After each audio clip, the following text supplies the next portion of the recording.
The Buckeyes have now won 8 in a row against the Wolverines, 15 of the last 16. I think Jim Harbaugh, as an elite coach, is a total fraud and charade. He no longer has that ability, and I am going to quit trying to prop him up. He no longer is elite. Wolverine Nation, Ohio State is vanquished. The Wolverines are going to win this one. 45-23, Michigan. Don't call it a comeback.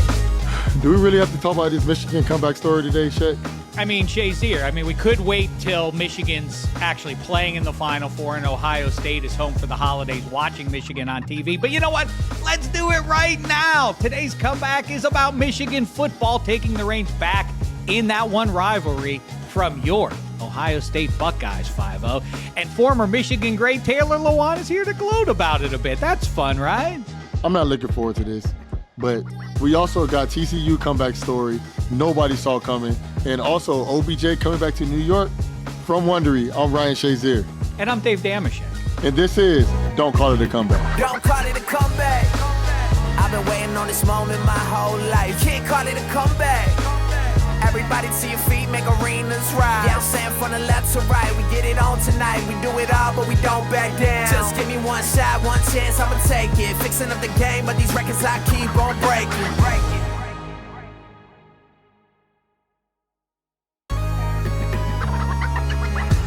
All right, Shay, let's get into this Michigan comeback. Don't be so down, 5-0. Get that puss off your face and out of your voice. You and your Buckeyes did, after all, help create the drought Michigan is just now coming back from. They hadn't won in Columbus since the year 2000 when you were just 8 years old. How about that? But let's back up even further to understand the magnitude of this moment for Michigan. The rivalry has typically been evenly balanced since the 1800s, with superstars on both sides of the ball, guys like Tom Brady. I don't think he played in the 1800s, but pretty close. Also, Charles Woodson, Desmond Howard, Eddie George, Archie Griffin, and of course, you, Ryan Shazier. Straight ahead, nowhere, driven back by Ryan Shazier. As Shazier knows firsthand, the century-old rivalry has been very one-sided in this millennium, the 2000s. Yeah, I'll just let you know, we're 17-2 before Ohio State lost to Michigan last year. Most importantly, the Buckeyes had won 8 in a row from 2012 to 2019. The last 6 Michigan losses came under head coach Jim Harbaugh. So, of course, by 2019 and that loss, he faced all sorts of criticism. There's something in Jim Harbaugh's brain. I don't know what it is. I don't really want to know. He is incapable of beating his biggest rival. And not surprisingly, soon there were calls to fire Harbaugh. Not only is he not able to win the playoff game, my guy can't beat Ohio State. You have one job to do if you're Harbaugh. You got to beat Ohio State. But Harbaugh finally broke through with a big win in the big house in 2021, likely saving his job. Michigan defeats Ohio State 42-27. Finally. But that win made the game even more important this year. Harbaugh still had to prove last year wasn't a fluke and win in Columbus. His team was up to the test, as it turns out. Ohio State has more pro prospects. I would dare say that. They might even have the better team. But Jim Harbaugh is Ryan Day's daddy right now. They got dominated on their home field. The most points Michigan has scored in this building since 1956. How about that? Okay, Shazier, so the Wolverines beat your Buckeyes, then planted a giant Michigan flag in the middle of your field. The thing is, I understand that we've been beating up on y'all, but do we have to be disrespectful? I don't know if they had to. They just did it for pleasure's sake. For more on Michigan's resurgence, a 2-time All-American in Michigan who was drafted in the same first round as our guy Ryan Shazier, here he is, Titans Pro Bowl lineman and host of Bussin with the Boys, Taylor Lewan, who just so happened to be in Columbus for that big win last weekend. I expect Michigan to win in Columbus for the first time in a very, very long time. 20 long years have passed. Last year, Ohio State came into Ann Arbor with hopes and dreams of making it yet to another college football playoff. They had one loss. They thought to themselves, they're one-sided. They can only run the ball. There's nothing else they can do. They can't beat us on the ground. Michigan wins that game. Ohio State fans they say, the only reason why they won is Hassan Haskins, 250-plus yards, 5 touchdowns. The weather was terrible. We need to toughen up. We need to beef up. We're going to fire this guy, bring a new guy in, and we are going to be ready for the boys in blue in Columbus, Ohio. There's no chance they beat us. They haven't beat us. Terrell Lewan never beat us in Columbus. And then we go in there with our best player injured. Our two best, whatever it is. Hey, we have 3 players injured too. I'm not trying to hear that either. Not your best player, though. Our best player was injured. Jackson Smith and Jigba is our best player. Is Jackson Smith, is that the wide receiver that got hurt in week 1? Yes. He's the one that's opting out because he doesn't believe in the tradition of the game. Oh, my gosh. Here you go. That is a tough – listen, I want to say I know I came in here a little hot. Obviously, Ryan, I have a tremendous amount of respect for you, sir. Playing against you in Columbus, playing against you in the NFL, watching the adversity you went through and coming through, being an absolute stallion and those that people can look up to. You are an incredible individual. I don't want to take away from that. No, I don't want to take away one bit. But I think we can all be happy. We can all be glad that the rivalry, the game itself is finally back. And unfortunately, it had to happen like this to Ohio State. Hey, Taylor, it had to happen, brother. Taylor, I'm gonna let you have your roses, but I'm still not calling you by your name. I'm still not showing the M's. So you can have that. Y'all got 2 wins out of the last 20 years. That's cool with me. Wait, can I jump in for a second, Shazier? I just want to clarify. It's not the roses that Michigan gets this year. That's the consolation prize. Ohio State may get to go play in the Rose Bowl. Michigan's getting to play for the national championship. Hey, please, back out. I just want to let you know that I was just watching ESPN, Fox, and whatever other college football thing. It says that we have a 71% chance of making the college playoffs, and TCU and USC have like a 19%. So isn't that wild? So hey, talk all your mess all you want. We might be playing you in the national championship, and we will whoop some tail that day. I promise you that. Listen, I love. I would love the fact speaking from a guy who was in the Big Ten, and knowing that SEC's God. There's no way we can get around that type of situation. They have owned the college football landscape for longer than I believe you and I have both been alive. If Ohio State gets in the playoffs, kudos. You guys get your first crack at Georgia, and we'll let you know. We'll finish them off for you when the national championship. Get out of here. We need this. Here's what I hope happens. Here's what I think is going to happen. Unfortunately, I think Ohio State's not going to make the playoffs. I think USC is going to win. TCU is going to win. And then, crazy enough, the Big Ten championship game is a trap game for Michigan. They're going to beat Purdue. Georgia's obviously going to handle the SEC. Now, here's what we need to do. This is where we play the long game. We're in a Game of Thrones type of situation. We got to join together as brothers. We need. I know. Just stick with me, brother. I'm gonna land this plane. I promise. Everybody in the Big Ten. I'm talking Michigan State. I'm talking Ohio State, Purdue, Illinois. Every single one out there. We need to band together and support the Big Ten. I don't need you to support Michigan. I need you to support the Big Ten so that we can reclaim our dominance in the NCAA. Once that happens, now Ohio State looks a whole lot better. You guys we would have won the Natty if we would have beat Michigan. Every single team, Northwestern, who went 1-11, their only game was off American soil. They look better. As long as we can do those things, we can go back to hating each other as soon as the national championship's over. But, buddy, if you guys don't get in, we need the Big Ten. We need every single person that listens to this podcast, and I'm sure you have an outstanding following. I need you guys to go and put your vote of confidence towards Michigan. I'm telling you right now, every single person in Ohio is dying on their sword. We're not backing you guys. I just understand. I root for the Big Ten, obviously, and obviously I want the Big Ten to win. But I can't see people in Ohio cheering for you guys to win the national championship. You guys are weirdos. I don't understand people who root for entire college conferences. I went to Indiana University, and I'm not going to root for either one of you. But Lewan, Army-Navy is upcoming, and you always hear this about any big rivalry game. It doesn't matter what happens the rest of the season as long as we beat our chief rival here. That's only really true for Army and Navy, but how far does it go to making an otherwise mediocre season successful if you just beat Ohio State? Or is it still bigger to get the Natty than it is to win the head-to-head? I think it depends what category you're in college football. I think there's a tier system to everything, right? You got your Georgias up until this year, Clemson, Alabama, LSU's been in there. Ohio State won a national championship in 2014, which, by the way, I saw you out there. You looked fantastic, Ryan, during the game. And it was good to see the boys out there. But I think that it just depends on where you are in the tier system. And so Where Michigan's at right now, they're going to win their second Big Ten championship. That's outstanding. But now it's about how do you take that next step? And then obviously you want to win the national championship. Army Navy is Army Navy. Listen, I support and love the troops. I back them all the way. But we're talking about national championships now. And if you want to be like, we could have lost to Ohio State and somehow found our way in the playoffs and won a national championship. You're not going to sit there and go, oh, the season was a failure. There's no question. The boys are getting rings. They're living the dream. That's what it is.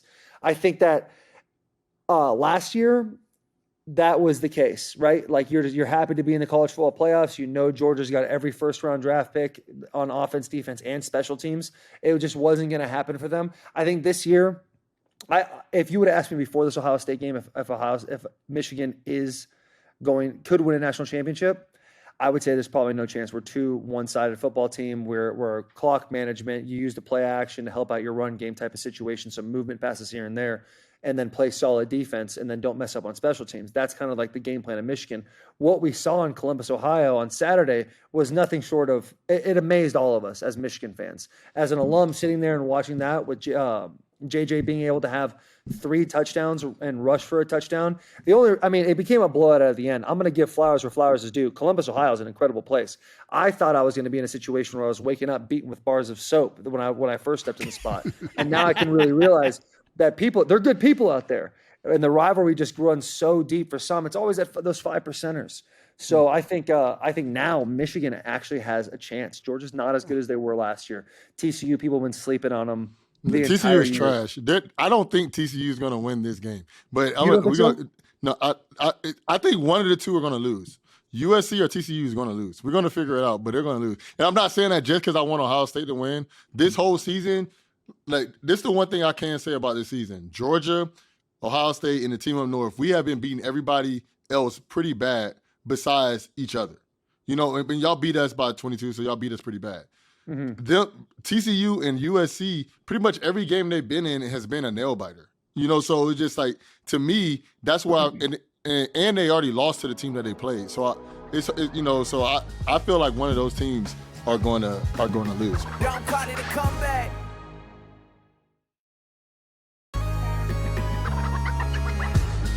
But one thing I gotta say, Taylor was on the last team to beat, Ohio State in the last 20 years. And he understands like what it's like to not be in a national championship consideration and beat Ohio State though. And when you're in that type of situation, when I was at Michigan, the whole thing was, hey, we got to win the rivalry games. Like, we're trying to win a Big Ten championship. We didn't have the talent to go do those types of things. Looking back on it, when you're in it, you're drinking the Kool-Aid. You legit think to yourself, oh, we could win it all this year. And then you look back at the talent you have, and you're like, well, we probably couldn't have done that. And so, yeah, I think Michigan's slowly putting themselves back into relevance, which full circle helps the Big Ten. It helps everybody in the conference. It makes you guys look better if we do well in the college football playoffs.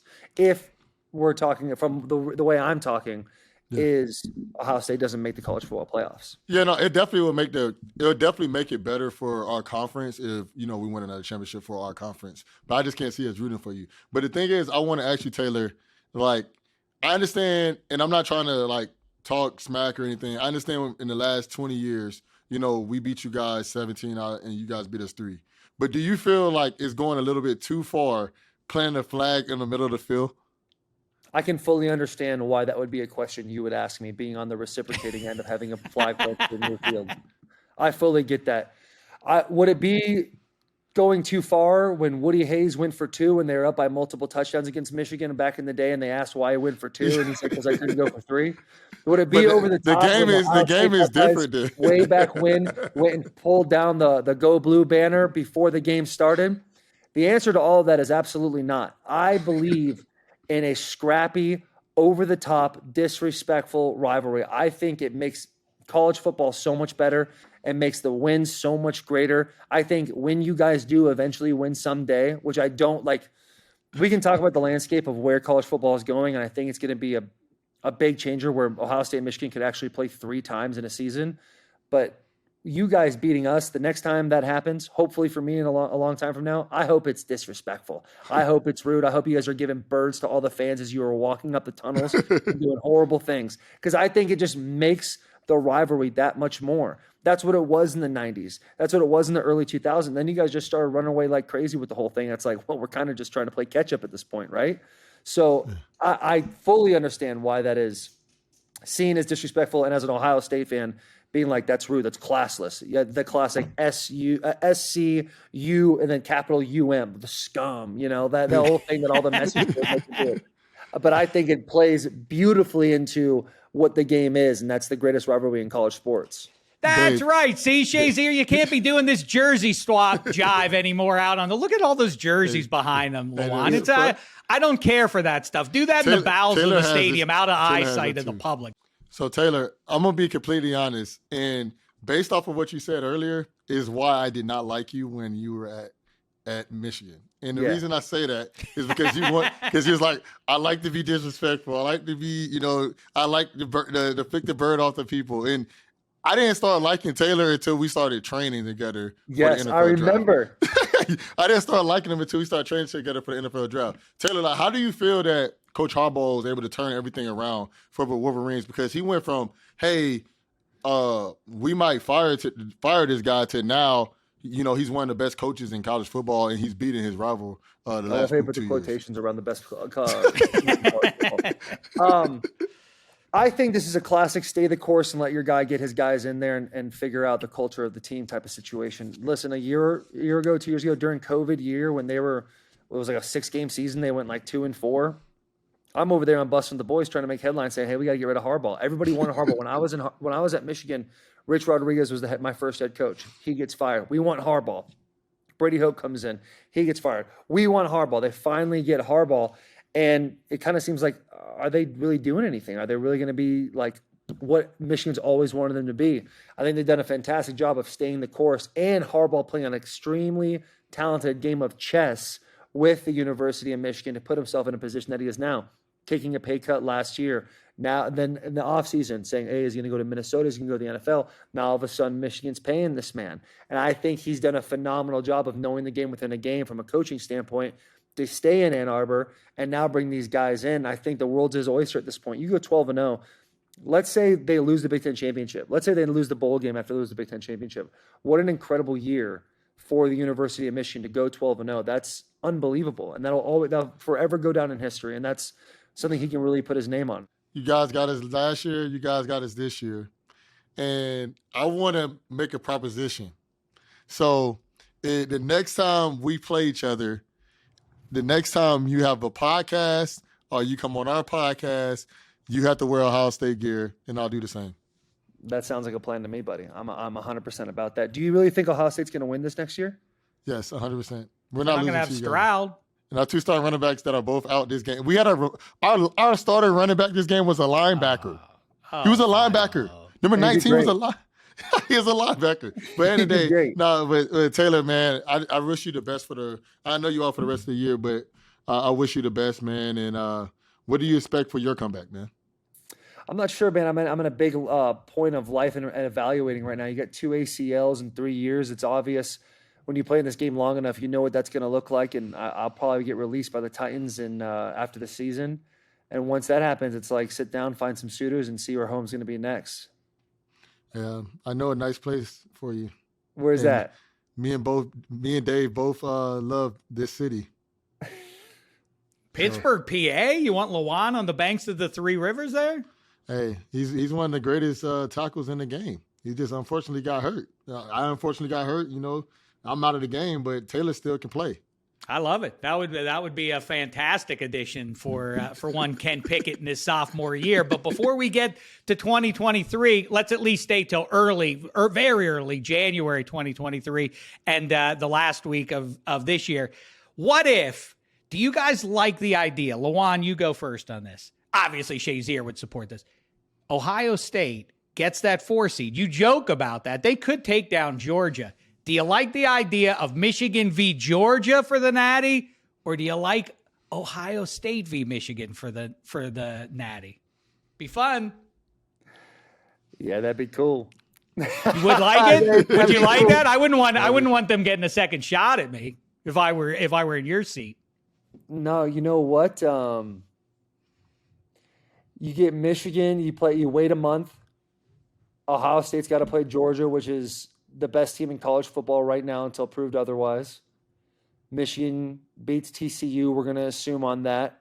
And then Ohio State has a massive upset against Ohio State. It doesn't come without not injuries, but it doesn't come out some wear and tear. You know what I'm saying? That's a big physical team. So y'all not going to have wear and tear versus TCU? Not bruisers. TCU ain't bruisers like that. You get Corn back. I'm taking those odds, bud. I think it'd be outstanding. Ohio State, Michigan for the national championship. Not only would that be incredible for the rivalry, 2 games, which I think we might even go to 3 games starting in 2024 when you go to 12-game season, and then we ditch this East-West BS and just go to just the way the Big Ten used to be. I think that'd be incredible. I would love that. I think that'd be awesome. But the hate would be stronger than ever. I think that'd be the best part. Flags would be planted everywhere. Every touchdown, there'd be a flag planted by each team. Oh, you're going to give Shazier the vapors all over again. He didn't like that flag on his home field, Lewan. No, I think the thing is, it's just people are starting to follow people. Baker was the first to do it. And now, now everybody else just want to follow Baker's suit. You see how Baker ended up. Yeah, that's true. So, hey, y'all want to follow Baker's footsteps? Be my guest. Hey, that should be the bet. One or the other of you has to plant the flag on the other's field. That's a good bet for next year. Yeah, I like that. Yeah, in the meantime, that sounds like getting arrested over here. I also like Shazier's idea. You wear some black and gold in 2023. You help out. You tutor while you're also anchoring the line. You also tutor up the youngsters there. That's a good plan for everybody involved there. Meantime, make sure you're checking out one of the best podcasts, not just football, but podcast period. Bussin' with the Boys with Taylor Lewan. Very funny stuff. Appreciate you, friend. man. Appreciate you guys. And congratulations again. Say something nice, Shazier. That's nice before he leaves. I'm not congratulating him on beating us. Like I thought you liked rivalries, Dave. I love rivalries, but you're the one belly aching about feeling disrespected. This is your chance to extend an olive branch instead of a flag. You understand? Dave, I've never lost to the Ravens. I never lost to anybody and say, "Hey, good job on beating me." And I'm not doing that. That's just not who I am. That's a fair statement he made. Here's what I'll say about this. Thank God the rivalry's back because it was lost for a while. I agree. It makes the game better. It really does. You should just cut him off, Shazier. Just don't give him any dignity. Just broom him. Just show him the door. Just cut him off before he's still mid-sentence. I hope Michigan wins, but if Michigan doesn't win next year, I hope I get a text from Ryan and it's so disrespectful and it's so rude and over the top. I'm gonna heart it and I'm gonna move on about my business. Like, yes. No, I deserve that. I might just give you like a thumbs up, or the Secchi's just better luck next year. Doormat. That'd be outstanding. That would be incredible, dude. It makes it so much better. Wow, I think we all agree. Go Michigan, right, Shazier? No question. Go get them in the Final Four for the glory of the Big Ten. Root for the Big Ten, no. Go Hoosiers. Well, yeah, that's right. I'm not going to root for the teams that beat me up. If a bully beats me up, I'm not rooting to see him go out and beat up other people. I want to see him get beaten up by a bigger bully. That's why I want to see that the Big Ten bullies get beaten up by Georgia or whoever else. Anyway, listen, Lewan's going to go now. You and I have some business to attend to, okay, Shazier? All right. Boys, I appreciate you. Have a great day. You too, man. Appreciate you. Bussin' with the Boys on Barstool. Make sure you check that one out. Don't call it a comeback.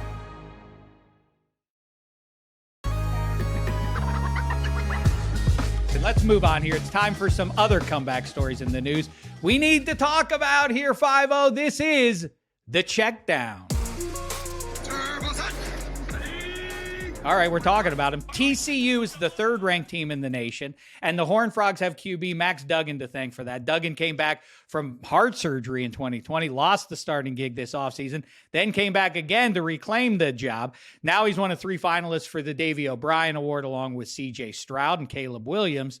5-0, make the case for Duggan over the others. So the reason I feel Duggan can make a difference this year is because they were 5-7 last year. Obviously, he lost his job, came back and won his job, and now they're 12-0 in the Big 12 championship and fighting for a national championship spot. He's him and Quentin Johnson, who is one of the best receivers in the country. They have a great relationship, and he just overcome so many odds. And I think this team had just followed him, and he just took the lead, and that's why TCU is one of the best teams in the country. I don't know what they do. Is this what they do with the Horned Frog? I think that's what it looks like. Either way, yeah, Duggan would. It's weird to think he would get the Heisman had Caleb Williams fallen on his face against the Irish last Saturday night. Now it seems pretty clear cut that it's going to be Williams, but a great story there from the TCU kid.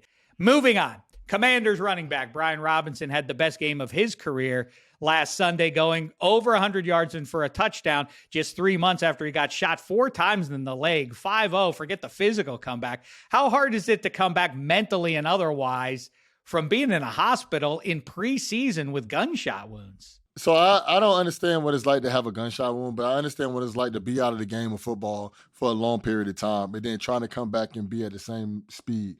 So with him getting shot, obviously he had to go from moments where he wasn't 100% and then getting back to where he was at. And getting back to where you were at is one of the most difficult things because you can be 100% healthy, but if you're mentally don't think that you can do the things that you once were able to do, you're not going to be able to do them. And just to see that Brian Robinson comes out here, gets 100 yards rushing, a touchdown, and just helping the Commanders get into the position to be a playoff contender, it just shows you the type of mindset that Brian Robinson has and the type of belief that his team have, and just all the positivity that they were pouring into this guy to let him know that he can still be the same guy.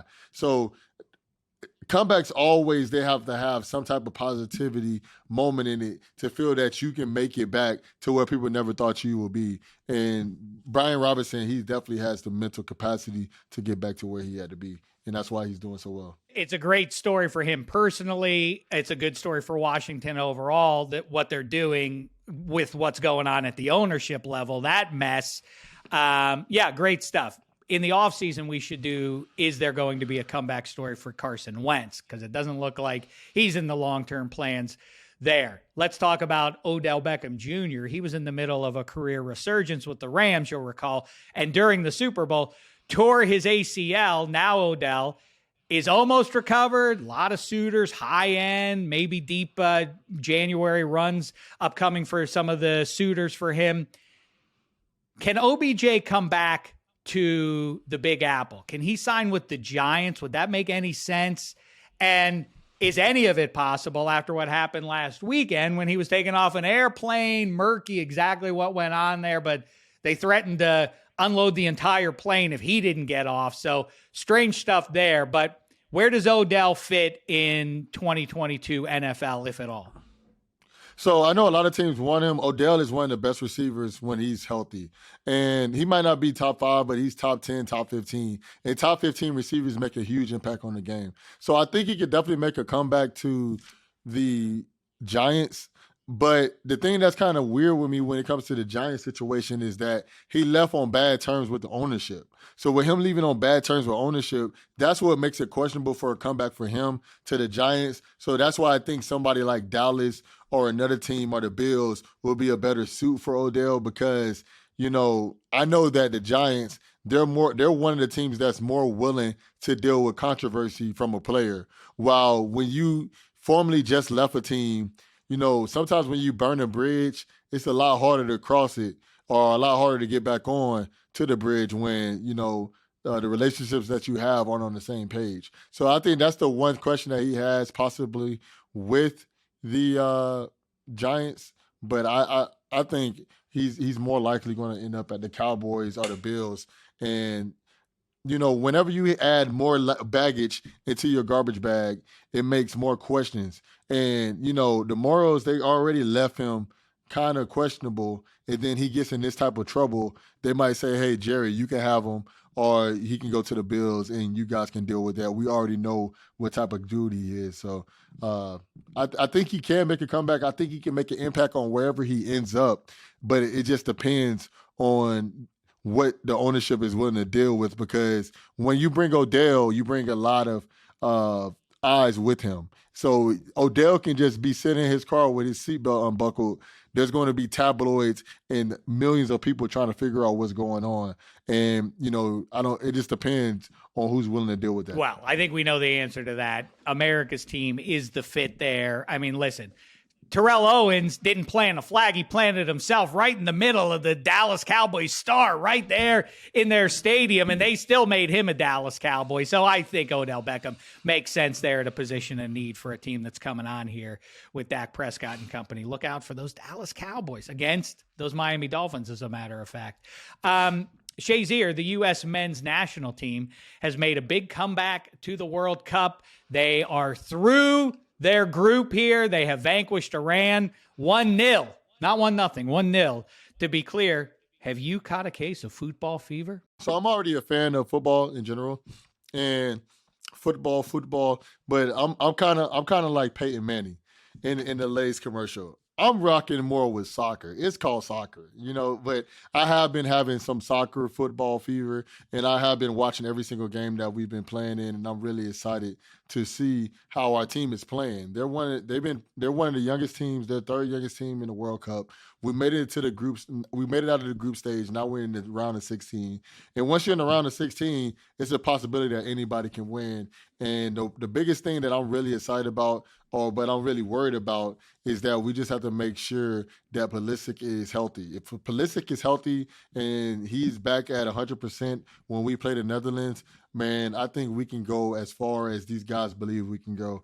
And, I'm really excited because, we missed it 4 years ago, and it's been 8 years, and it's a lot of pressure on these guys. But I still believe that we can do it. Seemed like he did get a boot in the football, right? If I saw that correctly. We'll see. Maybe Pulisic will advance. Not fully intact, but go get those Dutch on behalf of the US of A. Rockstar Games has offered a tentative release date for the highly anticipated Grand Theft Auto 6. Fans are not happy, though, 5-0. The release date is in 2024. At that point, it'll be 11 years since the last game came out. Is GTA ever going to make its comeback? So, Dave, this is all I got to say. I know that you don't really play video games, but I'm a video gamer, and GTA is one of the games that I play with my brother. My brother's a little bit younger than me, but we play the video game pretty much every day together in some type of capacity. And GTA is one of those games that we love playing. So I definitely feel like it's going to make a comeback. It's making the comeback a lot longer than we want it to be. And just so you have kind of idea about this, so the last time that NCAA came out was 10 years ago, and the last time GTA came out was 11 years ago, and now both of them are planning on coming out in 2024. And I think it's been way too long for any of us to have to wait to play these games that we love so much. GTA is one of the greatest games of all time. NCAA is one of the greatest games of all time. The Rock went home to Hawaii and shot a video of himself at a 7-Eleven he used to steal candy bars from. In the video, he bought every Snickers bar in the store to repay for stealing them as a kid. 5-0. Any childhood screw-ups you want to admit to here? Listen, this is a safe space here. This doesn't go anywhere beyond you telling me. Yeah, this is a very safe space, and I'm gonna tell you all something that I did when I was very young, and that I'm definitely not proud of it. But I did it, and, it's over with now. One time when I had an Xbox, I had traded my Xbox with another guy. Well, he didn't know we traded it. We went on like a college tour in high school, and my Xbox wasn't working, and so I went into his room, swapped my Xbox for his Xbox, and then and act like everything was okay. Is that a trade then? You think you're using the right word there? It was an illegal swap. Okay. So it was an illegal swap. But then I ended up going to his house probably like a week and a half later, and the Xbox ended up working. So if you really think about it, I didn't do anything wrong, and God handled the situation the right way. But unfortunately, I needed to, that was wrong by me. And I still think about that to this day, and I'm not that type of person. So it really affects me to this day, because it almost felt like I stole from somebody, and I definitely am not a stealer. It is. Well, no, you definitely are a stealer. I mean, you remember the draft? I'm a stealer, right? But I don't. You're not a. I'm not a thief. Okay. Good clarification on that one. Hey, Shazier, great times. Great thanks to Taylor Lewan for joining us again. Make sure you check out his very good podcast, Bussin with the Boys. And Shazier will be back next week, believe it or not, with more great comeback stories. All right, Shek, I would say that it was fun talking about Ohio State losing to Michigan, but it really wasn't. But hey, for everybody that's watching the show or listening, hey, make sure to follow, rate, and review on whatever you're listening on, and check us out on YouTube on the Wondery channel. And hit the subscribe button so you don't miss out on any episode. So, see you all next week, and peace out. Don't call it a comeback. I've been waiting on this moment my whole life. Can't call it a comeback. Everybody to your feet, make arenas rise. Yeah, I'm saying from the left to right, we get it on tonight. We do it all, but we don't back down. Just give me one shot, one chance, I'ma take it. Fixing up the game, but these records I keep on breaking.